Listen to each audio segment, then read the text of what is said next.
ایام ماہ رجب کے ہیں، اور ماہ رجب میں کئی ایسے ایام ہیں کہ جو اپنی فضیلت کے قائل ہیں۔ ویسے بھی کوئی بھی دن، کوئی بھی تاریخ ہماری اپنی زندگی سے جب منسوب ہوتی ہے تو یقیناً وہ اپنے کسی بھی واقعے اور اہمیت کی وجہ سے ہم اسے یاد رکھتے ہیں۔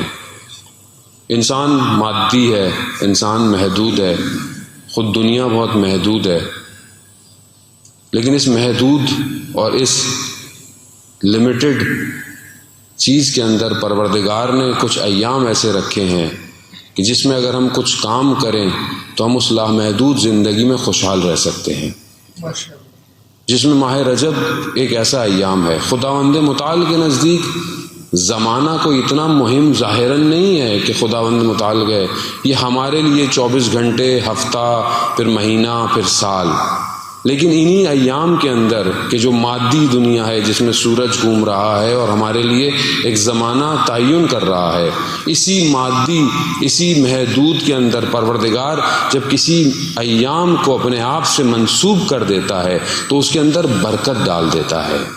اسی لیے ماہ رجب کو پروردگار نے اپنا مہینہ قرار دیا۔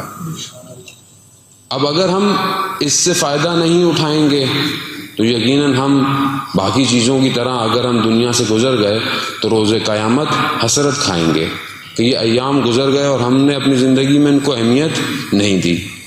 ماہ رجب بھی بالکل ایسی ہے، یقیناً آپ نے اس سے پہلے گفتگو سنی ہوگی ایام میں، ظاہر اور بھی آپ کے پروگرام پہلے بھی ہو چکے ہیں، لیکن بہرحال توفیق ہوئی ہے، کچھ دن رہ گئے ہیں تو شاید ہو سکتا ہے کہ ہم کچھ دن بہتر گزار سکیں۔ ماہ رجب عرفا کے نزدیک بہار کا مہینہ ہے۔ بہار کس کو کہتے ہیں؟ شکوفہ ہونا، دوبارہ زندہ ہونا، تجدید حیات ہونا۔ جو چیز مرجھا گئی تھی وہ دوبارہ کھلتی ہے، اس کے اندر زندگی آتی ہے۔ عرفہ اس کو بہار کا مہینہ کہتے ہیں۔ کیوں؟ کیونکہ روح کے کھلنے کا مہینہ رجب ہے۔ جو لوگ رجب میں محنت کرتے ہیں وہ شعبان میں اس پہ اور محنت کرتے ہیں، نتیجہ ماہ مبارک میں ان کو ملتا ہے۔ عام زندگی میں کیا ہوتا ہے کہ ہم رجب اور شعبان ہمارے لیے بس کچھ ایام ہیں، ہم اس میں پروگرام کر گزر جاتے ہیں۔ پھر ماہ رمضان آتا ہے، ہم سروں پہ ٹوپیاں پہن لیتے ہیں، مسجدوں کا رخ کر لیتے ہیں، لیکن جیسے ہی مہینہ ختم ہو رہا ہوتا ہے ہمیں اپنی ذات میں اپنے آپ کو کہہ رہا ہوں، خدا نہ خواستہ آپ کو نہیں کہہ رہا، میری اپنی ذات میں دیکھ تبدیلی نہیں آئی مجھے۔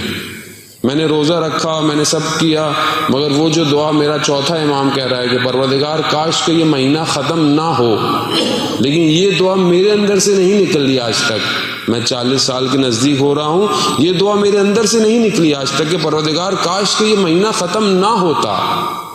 کیوں؟ کیونکہ میں نے اس کی تیاری نہیں کی۔ میں کیا ہوں؟ میں کہتا ہوں کب ختم ہوگا، کب چاند نکلے گا۔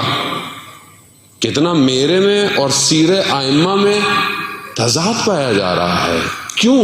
کیونکہ میں نے ان ایام کو درک نہیں کیا۔ میں اگر ان ایام کو درک کرتا تو پھر ماہ رمضان میں پھل لے کر خداوند متعال کی بارگاہ میں موجود ہوتا۔ اب اس مہینے کے اندر سب سے زیادہ مہم کیا ہے؟ استغفار ہے۔ استغفر اللہ واسأل التوبہ، یعنی توبہ کرو۔ کیا میں واقعاً کر پا رہا ہوں؟ یقیناً زندگی بہت مصروف ہے۔ اب آپ بولے مولانا صاحب ٹائم نہیں ملتا زندگی، آپ کو کیا پتا؟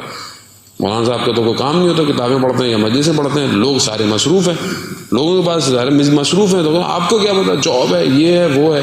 خود دیکھیں ساری چیزیں اپنی جگہ پر ہیں، مگر کیا خداوند متعال نے جب ہمیں خلق کیا تھا کیا وہ نہیں جانتا تھا کہ انسان آگے والا اتنا مصروف ہو جائے گا؟ تو یہ اتنے سارے جو اس نے ہمارے لیے اعمال بھجوائے اپنے انبیاء کے ذریعے سے، تو کیوں بھجوائے؟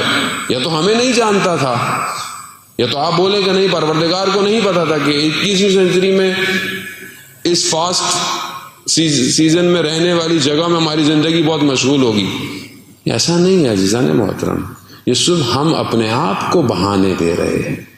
ہم چاہیں تو اپنی رفتار کو اولیاء کی رفتار کے قریب کر سکتے ہیں اگر چاہیں تو، اور نہ چاہیں تو